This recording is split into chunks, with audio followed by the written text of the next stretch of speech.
Now, from the NTSB's lead investigator, Robert Sumwalt, he joins us right now. And thank you for joining us, Mr. Sumwalt. What more can you tell us about this idea that a projectile might have hit the train and what it might have done?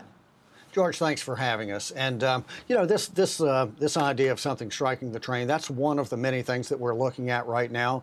We interviewed the Amtrak. Well, let's see. We interviewed the dispatchers, and we listened to the dispatch tape, and we heard no communications at all from the Amtrak engineer to the dispatch center to say that something had struck his train. Nothing at all? Nothing at all. Nothing at all that he reported to the dispatch center.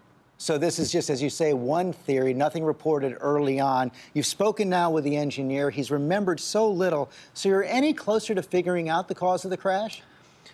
Well, we're at this stage, George, we're just in the fact-finding stage of the investigation. I will say this, that we've called for inward-facing video cameras for a long time, and we feel that had we had cameras, that would help to help with this investigation significantly. But have you been able to rule anything out? You know, I spoke with the engineer's lawyer the other day. He said that the engineer was not drinking, no drugs in his system, not texting at the time. His phone was locked away. Have you been able to confirm all that?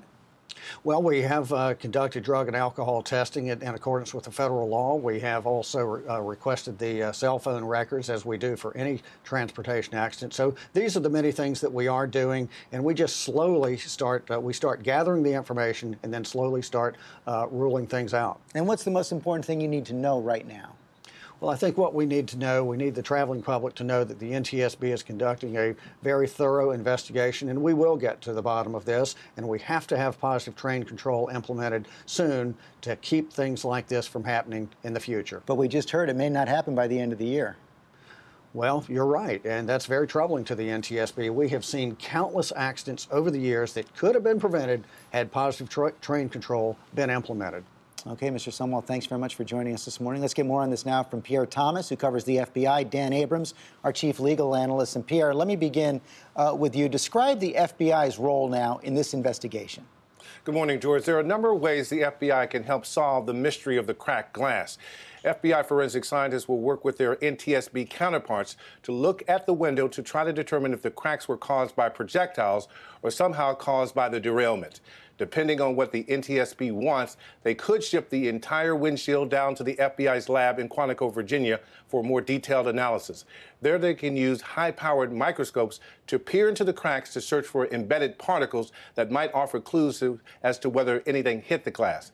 The Bureau may also do comparisons to the other two trains that were possibly hit that night. In addition, the FBI will canvass the entire area for surveillance videos to see if there was anything suspicious going on, George. Okay, Pierre, thanks. Let me talk to Dan right now. And Dan, what are the possible legal implications here? There's the possible criminal and there's civil. Let's start with criminal, which is, could the engineer be charged with a crime? Theoretically, yes, but they would have to have found that he did something specifically wrong, meaning the crash itself doesn't necessarily mean a crime was committed. There has to have been recklessness or intentional conduct or something that he did that would mean that there could be a crime. They're going to look at that.